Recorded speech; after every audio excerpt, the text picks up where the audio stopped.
So si Syahid ni memang dia dah ingat pesan roommate dia. Kalau ada orang panggil, jangan jawab.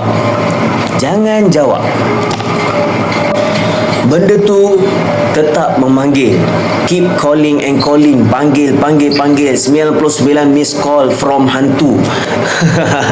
Okay, 99 miss call. Dia terus panggil. Kata, Syahid, buka pintu. Syahid, buka pintu. Tapi Syahid ni langsung tak bergerak, geng.